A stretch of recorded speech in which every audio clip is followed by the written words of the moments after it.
ರಮಣಿ ಭುವನ ಮೋಹಿನಿಯೋ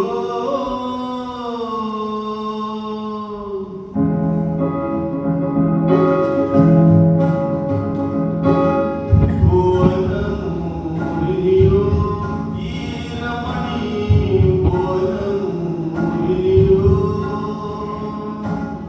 ಯೌವನ ಭರೆಯೋ ಶಾರದೆ ಶಶಿಯೋ ಯೌವನ ಭರೆಯೋ ಶಾರದೆ ಶಶಿಯೋ ಭುವನ ಮೋಹಿನಿಯೋ ಈ ರಮಣಿ ಭುವನ ಮೋಹಿನಿಯೋ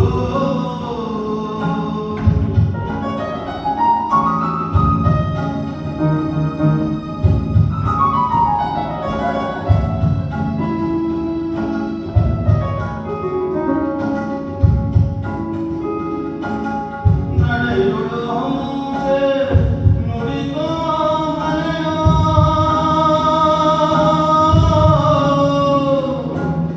ನಡೆಯುಳು ಹಂಸೆ ನುಡಿಗೋ ಮಲೆಯೋ ಮುಡಿಯಲ ಕರಸೋ ಗಂಗ ಮಾಲೆಯೋ ಮುಡಿಯಲ ಕರ ಸುಗಂಧ ಮಾಲೆಯೋ ಭುವನ ಮೋಹಿನಿಯೋ ಈ ರಮಣಿ ಭುವನ ಮೋಹಿನಿಯೋ ಭುವನ ಮೋಹಿನಿಯೋ ಈ ರಮಣಿ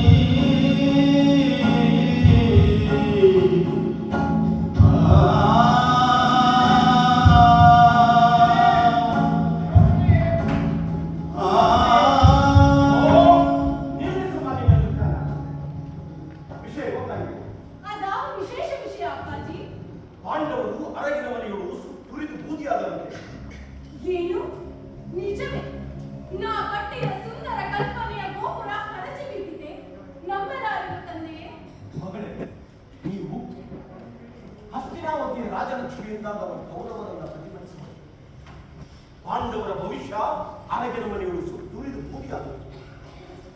ಆ ಮಾಧ್ಯಮ ಪಾಂಡವರನ್ನ ಪ್ರೇರಿಸಿ ಕಡಬೇಡ. ಇನ್ನಾದರೂ ಅವರ ಚಿಂತೆಯನ್ನು ತ್ಯಜಿಸು. ಇಂದೇಕೆ ಈ ಪರ್ಯ ಹೊಲಕ ಕೆಟ್ಟಿಹ ಮಾತುಗಳನ್ನು ಆಡುತ್ತಿದ್ದೆ ತಂದೆ? ನಿಜ ಪ್ರೇಮ ಮಂದಿರದವನು, ತ್ರಿಜಗ ವೀರನು, ಮಧ್ಯಮ ಪಾಂಡವನು, ಆ ಪಾರ್ಥನು. ಗೊತ್ತಿದೆ ಮಗನೇ ನಿನಗೆ. ಗೊತ್ತಿಲ್ಲ ನಿನಗೆ.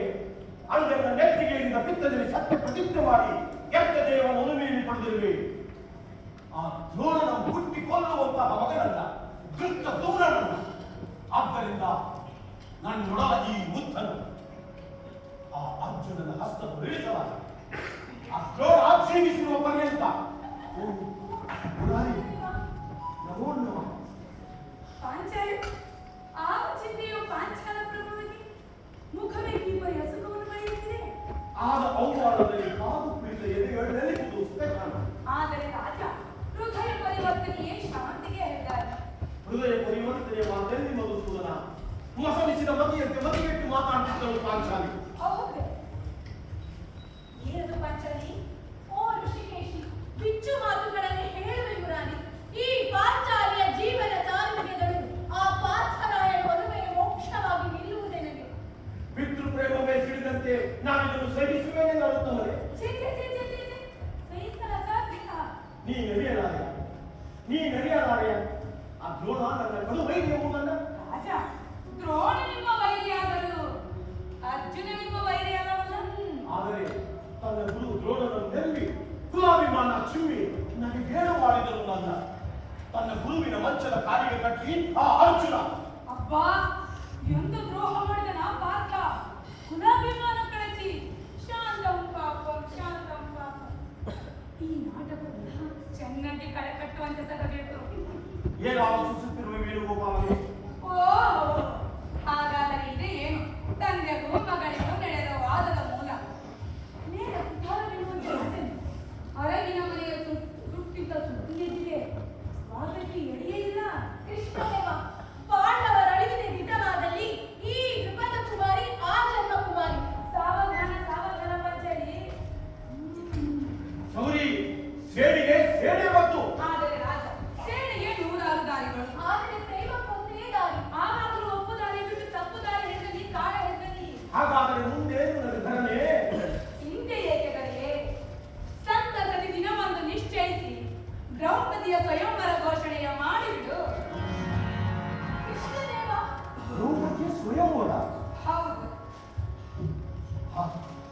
ಹಾಗೆ ಆಗಲಿ. ಮುರಾರಿ, ಈ ಸ್ವಯಂವರದ ಷರತ್ತುಗಳೇ ಮತ್ಸ್ಯೇಂದ್ರ ಭೇದಿಸಿದವರನ್ನು ವರಿಸುವಳು ಪಾಂಚಾಲಿ. ನಾನು ಬೇಗನೆ ಅರಮನೆಗೆ ದಯಮಾಡಿಸಿ ಸ್ವಯಂವರದ ರೂಪರೇಷೆಯನ್ನ ಸಿದ್ಧಪಡಿಸೋಣ. ಕಳಿಂಗಪತಿ, ಮಂಗಪತಿ, ಕೌರವರಿಗೆ ಆಹ್ವಾನ ಪತ್ರಿಕೆ ಕಳಿಸಬೇಕು. ಮೊದಲು ನೀವು ಶಕುನಿ ದೇವರಿಗೆ ಆಮಂತ್ರಣ ಕಳಿಸಿ. ಹೌದು ಹೌದು, ಶತ್ರು ದೇವರಿಗೆ ಆಹ್ವಾನ ಪತ್ರಿಕೆ ಕಳಿಸಿದರೆ ಗೌರವರಿಗೆ ತಲುಪಿದಂತಾಗುತ್ತದೆ. ನನಗೀಗ ಬಹಳಷ್ಟು ಕಾರ್ಯಗಳಿವೆ. ನಾನು